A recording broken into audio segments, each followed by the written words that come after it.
Hello everyone, welcome back to my channel. I'm Ashley and today we're going to be doing just a very fun, very casual get ready with me style video. I have been trying to keep up with my upload schedule, but as I had mentioned earlier last week, I wasn't sure what it was going to look like. So I did want to go ahead and sit down with you guys, catch you up on everything that's been going on with me. Because it is just a very chatty sort of video, I will make sure to link everything that I'm using on my face in the description box below. As always, I usually will put what I'm wearing down there so that if you are interested, you will know. I mean, I know I watch videos sometime and I'm like, what eyeshadow is that? It's always either eyeshadow or lipstick for me. So I do always make sure to link that down below for you guys. And certainly if you are new, welcome. I am so excited that you decided to click on one of my videos. If you have not yet subscribed, I really hope that you'll consider doing so before you leave. And if you enjoyed this video, please make sure to give it a thumbs up. It definitely helps to let me know what you are into. But without further rambling, let's jump into me applying this lovely face of makeup. All right, my friends, so here we are zoomed in all on my crazy looking face. My skin is just not living its best life. You can still see some of my blemishes, which you'll be able to see even though they're completely flat. My skin just holds on to the color so long. I scar very, very easily. So there's that. Also, one of my girls scratched my nose so hard. She, if you have children or you've been around children, they have vice-like grips and they have zero compassion for what they're doing. So she grabbed a hold of my nose, so it's super red. My allergies are off the chart because we're finally getting a little bit of warm weather. I don't know if it is faux spring or if it's real spring. Time will tell, but things are starting to bloom, so my allergies are going crazy, so coffee. I have already primed my lids and set down just a little bit of a cream colored powder, and we're going to do, I think, a half cut crease today. It's been a really long time since I've attempted one of those, so we're just going to go with it. So let's talk about what's been going on with me for the past, gosh, at this point when you're seeing this, it's going to be almost 2 weeks.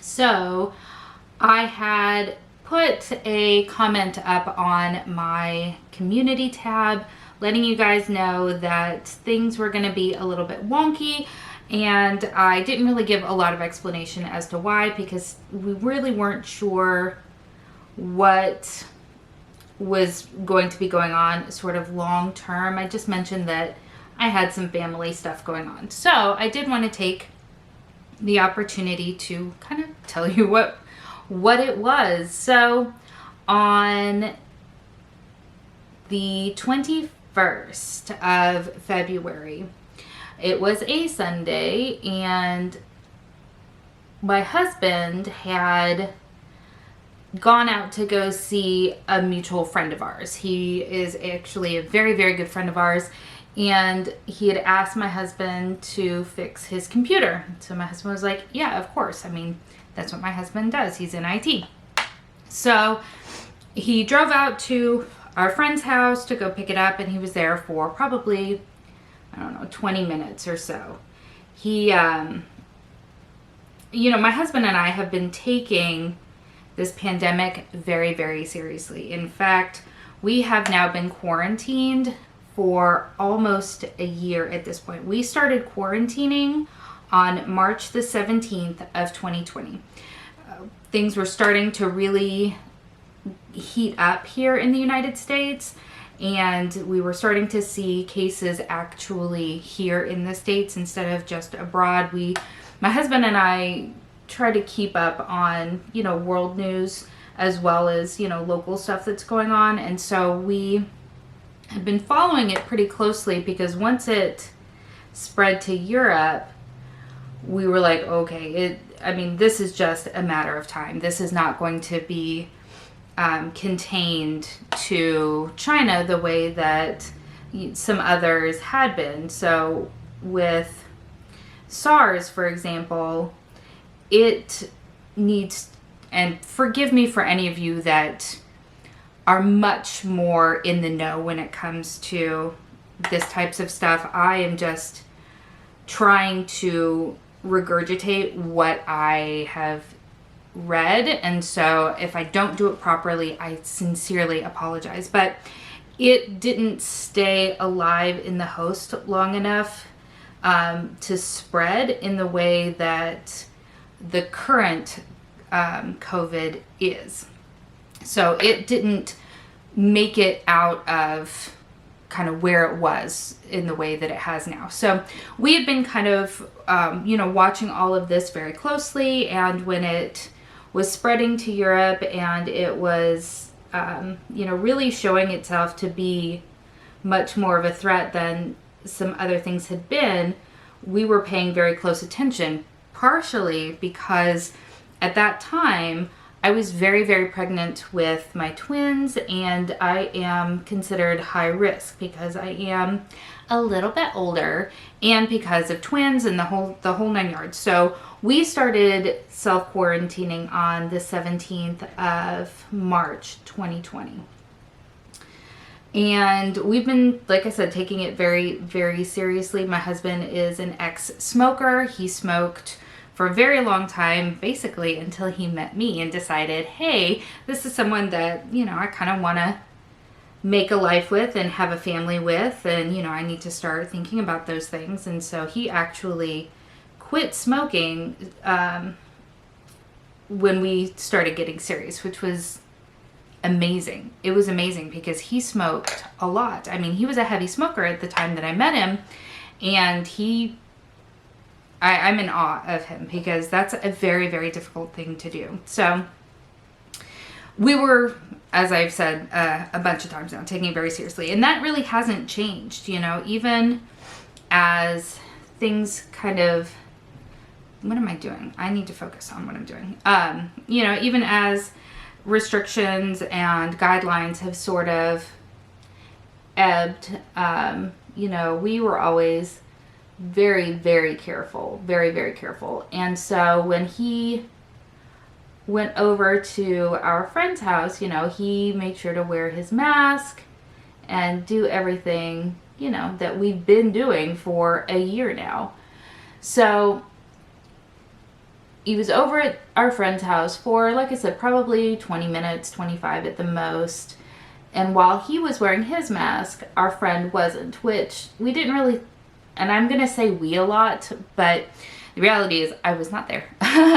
And there's going to be a lot of things that in hindsight, yeah, but, in the moment didn't seem terribly off. And this friend of ours, he's been taking it very seriously as well. He was born diabetic, and he's had some health issues over the years stemming from that. But more so, he and his wife both work in and around the public. For example, his wife is a hairdresser and he is a flooring contractor. So, they've been very careful, partially because, they've got their own health reasonings, but also, they're around people. They have to be more careful than my husband and I are because we have the benefit of working from home. Well, he works from home. I am currently not employed, but you get where I'm going with that. So we have felt pretty comfortable with them through this pandemic because, we're like-minded, I guess is the way, where I'm going with that. So he didn't really think anything of it. He had mentioned that his allergies were flaring up, which, again, hindsight, but at the time, my allergies are insane right now because the weather's been, just kind of in and out, for me at least. The kind of back and forth between hot and cold really triggers my allergies pretty severely.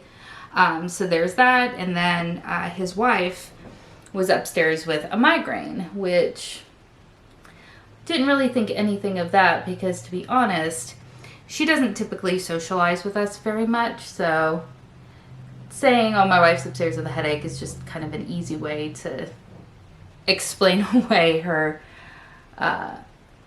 lack of presence. Is that really what I'm trying to say here? I don't know. But so didn't really think anything of that. My husband picked up the computer, came home. We did all the stuff we normally do for the rest of the day. And that was kind of that until that evening when he texted us to say, I'm so sorry, but I am at urgent care getting tested. He was getting tested for COVID as well as for strep throat.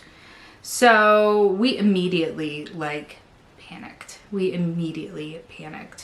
And so we kind of just waited.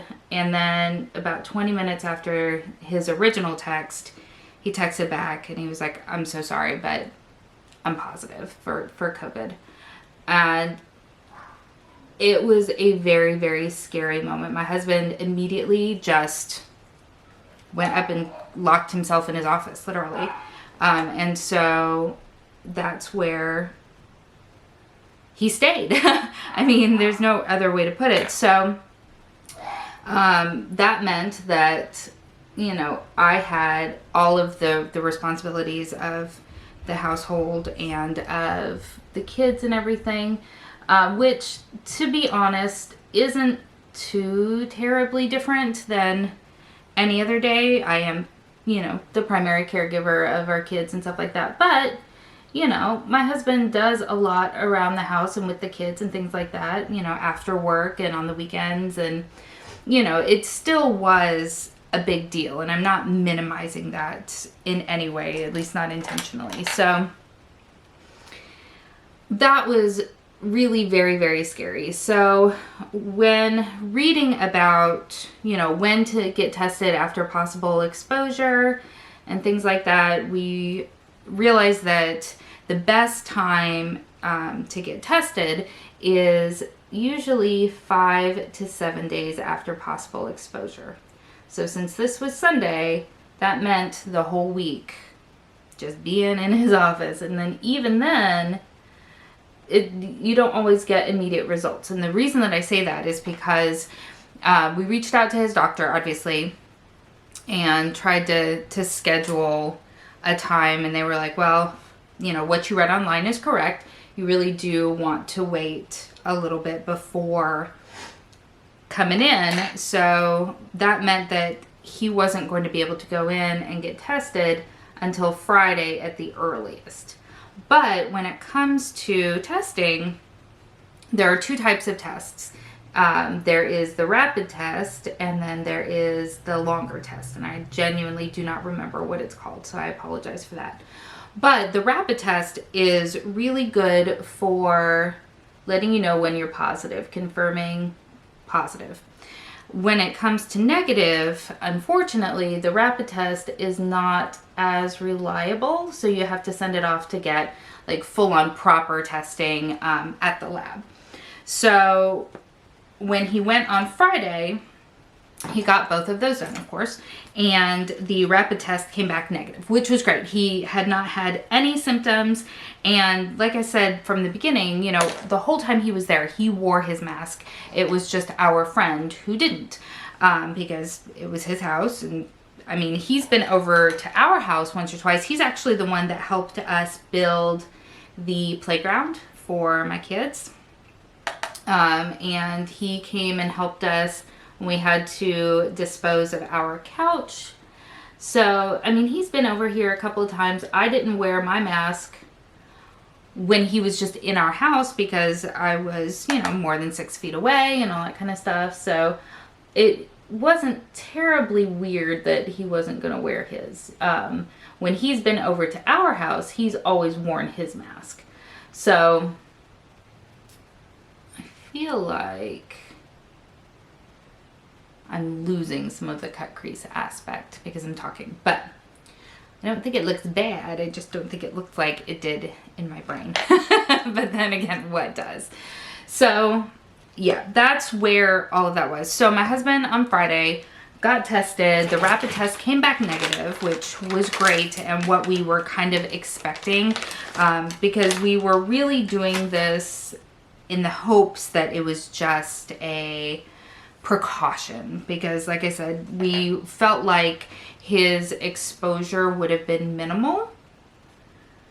But, you know, we definitely did not want to run any risks. You know, we've been so careful. We've been so careful this whole time, and we weren't going to, you know, not be careful now, especially in light of things. So, sent off for the lab results that take usually a few days, and because it was a Friday, we were pretty sure we weren't going to get those results back very quickly, and we were correct. So, we got the test results back on Monday. So this past Monday. Sorry. And they were thankfully negative.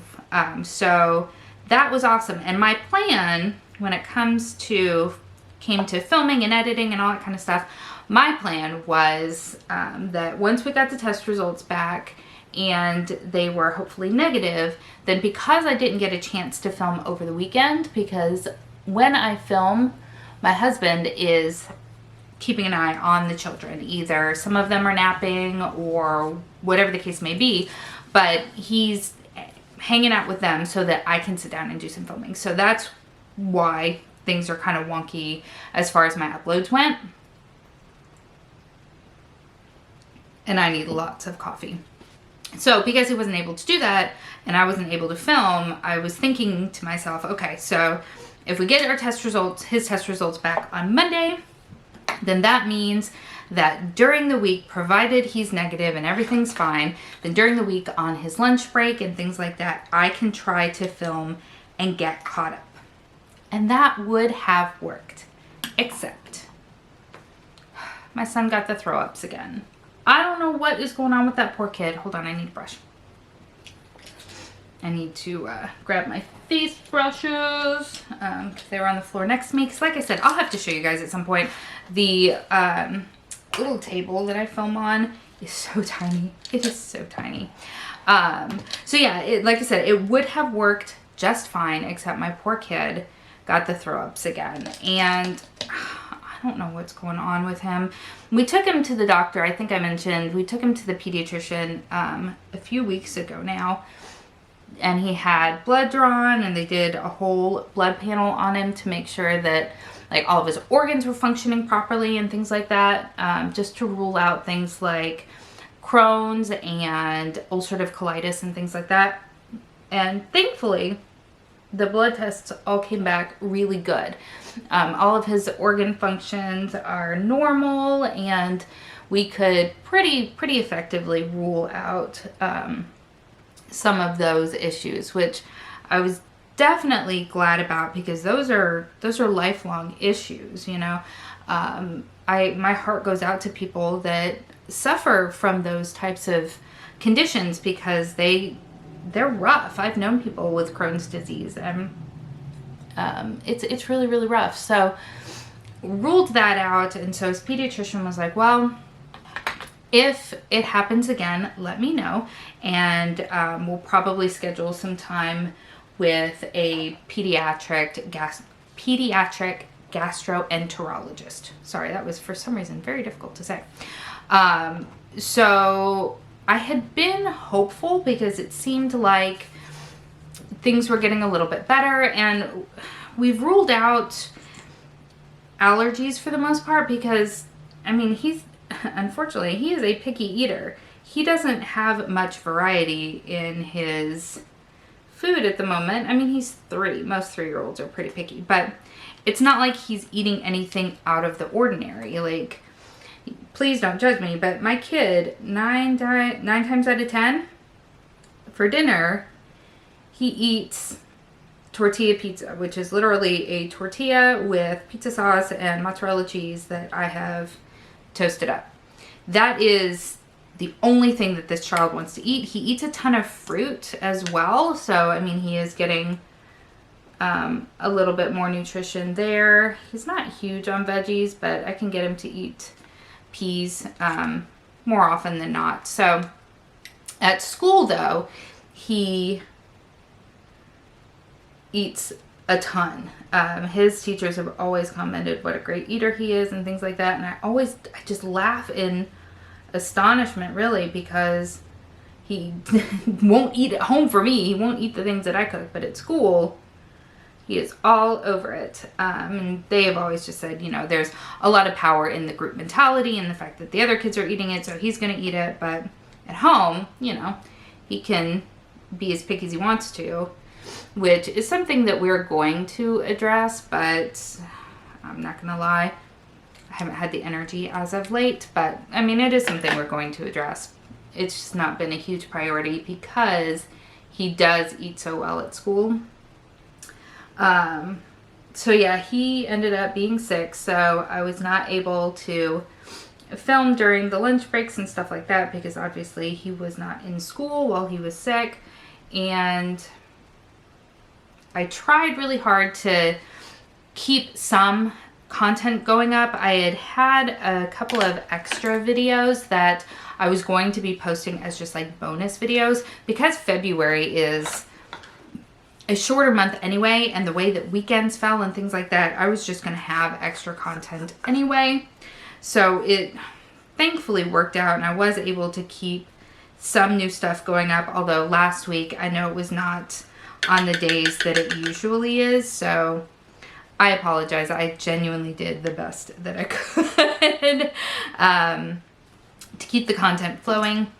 He is back to himself. He rebounded much more quickly this time around than he has in the past. In the past, he has been just really having these symptoms for usually 3 to 5 days, which is a lot.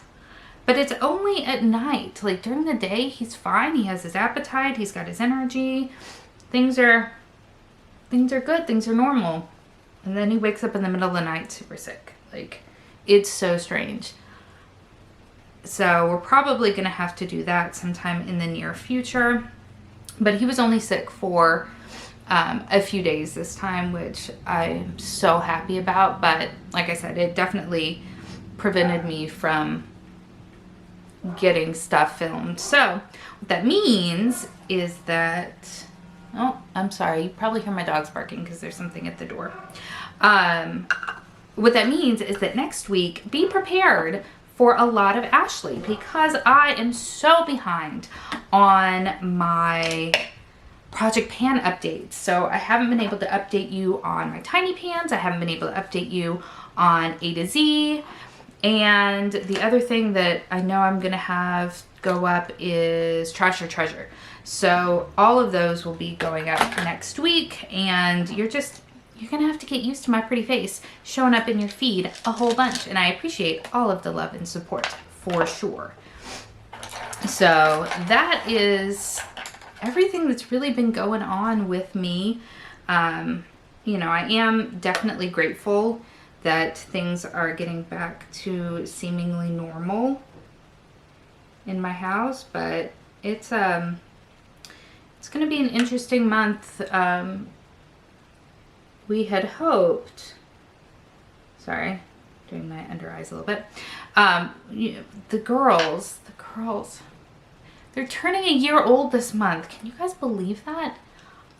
I am just, I don't know, I'm beside myself. I can't believe that they are going to be a year old. Like, that to me is just crazy. I mean, I can't believe that we have been shut in our house for a year, and I get really, I don't know, bitter sometimes, I guess is the appropriate word, you know, because my girls, they haven't even met their family. You know, we were really, really hoping that, you know, the vaccine progress would be a little bit better by the time their birthday came around, so that their grandparents could come down and meet them. My husband's parents live about 5 hours from us, and we had very much hoped, since they couldn't come over Christmas, that they'd be able to, you know, at least come for the girl's birthday. And it's just not, it's not looking like that's going to be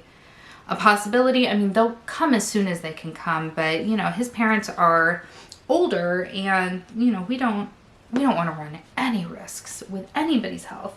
You know, my family is still in Texas, so they haven't been able to travel and to come and see us or meet the girls or anything like that. I mean, literally, the only people that my girls have really met are their doctors, and that's crazy to me. I mean, that's absolutely crazy to me. And it just, I don't know, it breaks my heart, you know, it really does. And I'm very grateful that things turned out for us the way that they did, because I know that, you know, not for everybody is that the case, you know. And like I said, our friends, they ended up being positive, and you know, they've been going through that, which is very difficult. They don't have children yet, so they you know, they're able to thankfully support each other. I know that's a weird thing to say, but you know, since they both ended up getting sick, they're able to both support each other. But then at the same time, it's hard to get better when you're taking care of somebody else as well. So I mean, it is kind of a double-edged sword there. But I mean, the idea of both of us getting sick with 3 very small children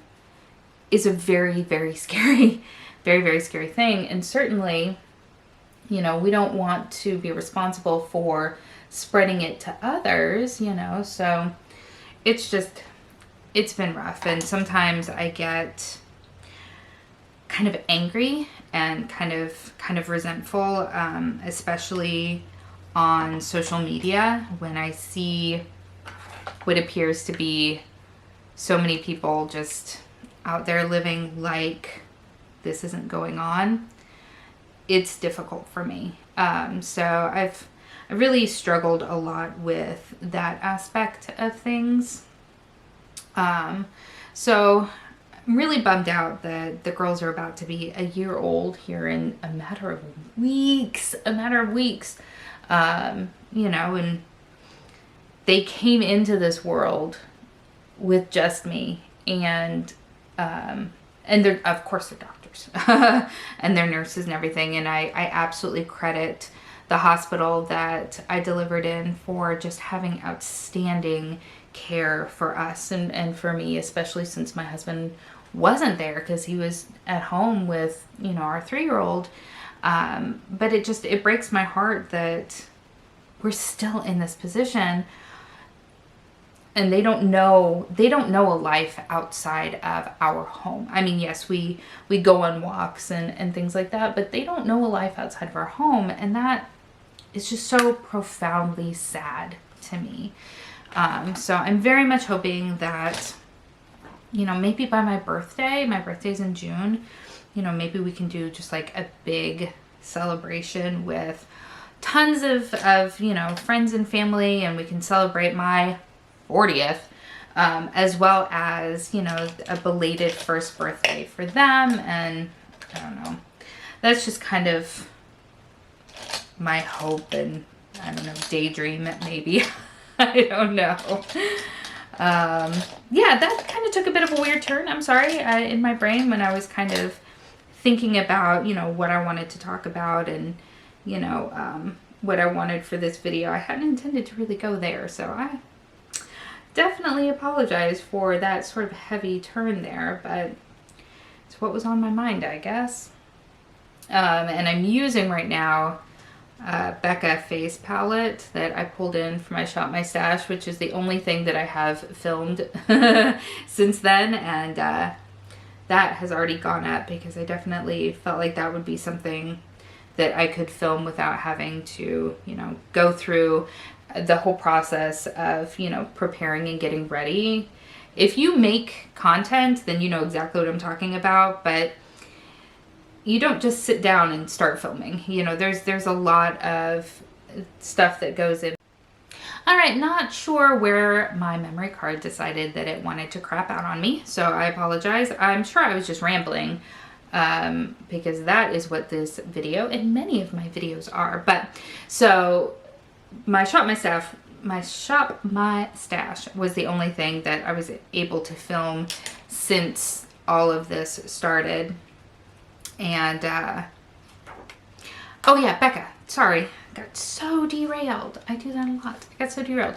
So I have to say, I am so sad about Becca's news that they are going to be shutting down their brand. Like, that to me is just, I mean, it's shocking. Becca has been around forever.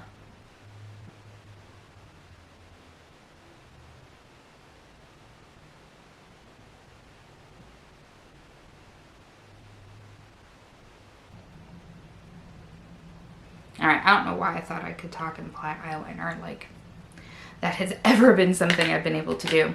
But yeah, Becca's been around forever. And the fact that they are going to be shutting down their brand is just so sad to me. Like, they put highlighter on the map, my friends. They really did. And their highlighter formula is absolutely still one of the best on the market, in my humble opinion.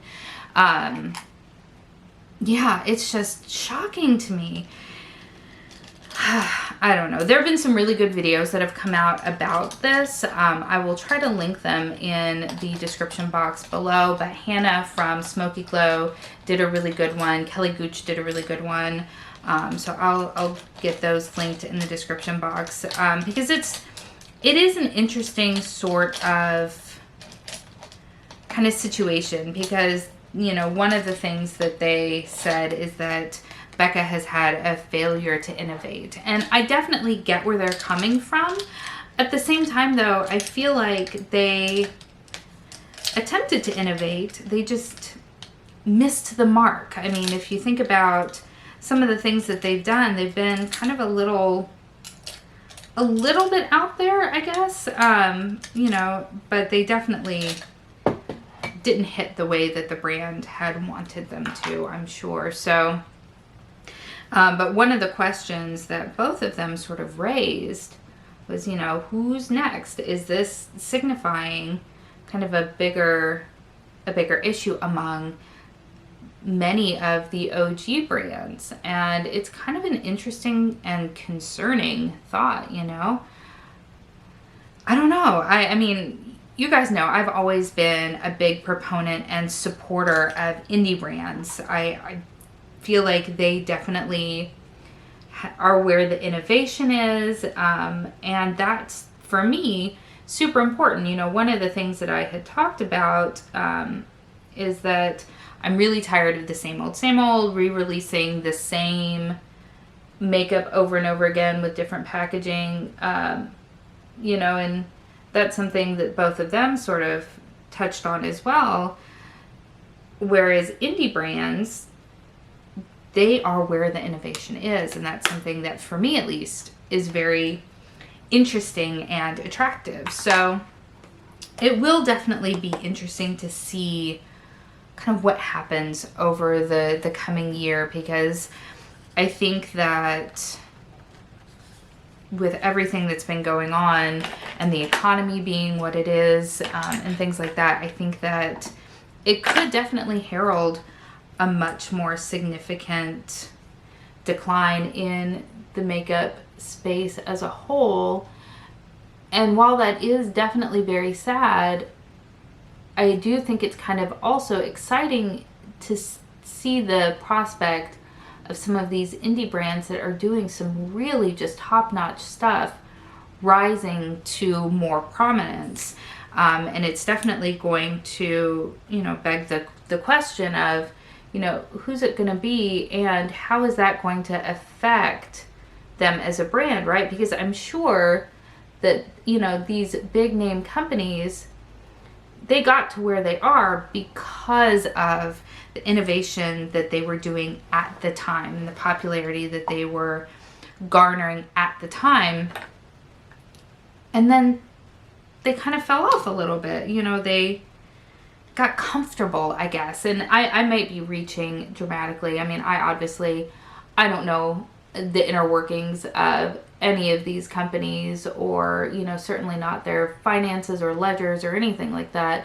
You know, I don't know what goes on behind closed doors, and I know that it definitely, you know, it gets more challenging once they have a parent company that is kind of pulling all the strings in the background, right? It's not just really passionate people doing what they love. Now they have bosses essentially to answer to in their own brand. So, I mean, I know that it is a very complex topic and a very complex sort of thing, but I'm really interested to kind of see what goes on. But, you know, I'm also concerned about the rise of the fast fashion sort of model in makeup. And, you know, I do absolutely recognize that we want to make sure that, you know, makeup's affordable for everybody, right? One of the criticisms that Becca got was their price point. And I absolutely agree with that to some regard. You know, they charge $38 for a highlighter. Now, it's a highlighter that's going to last you forever, and it's got amazing quality. But that doesn't mean that it's accessible to everybody. So absolutely, you know, wanting to make sure that makeup is accessible and available and quality at a good price, for sure. Where I get concerned with the fast fashion is that it's inherently not designed for longevity, right? It's not designed to, you know, I don't know how to express what it is I'm trying to say. What I'm saying is that I want a blending of the two, right? I want good quality, thoughtful releases, but I want them at a price that, you know, people can afford. And I'm guessing that that is probably too much to ask, but it is what I would personally like to see. Okay, so eyes are done. I'm actually very impressed that I was able to apply my mascara and talk and not make a big mess of it. I feel like that is pretty outstanding. Okay, did I put a lip product in here? I did, and I'm still knocking things over, but that's okay. I think I'm gonna go with this right here, also from Becca. I'm using a lot of Becca products today. This is one of their bullet lipsticks in Cupid's Kiss, and I absolutely adore this.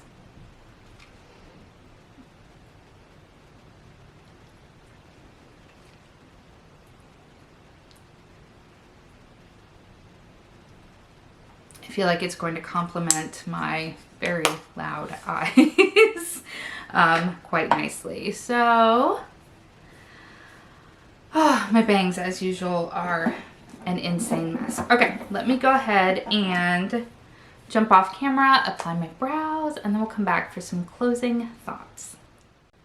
All right, so here we are with brows done and everything on my little face here, and I really like the way that it came out.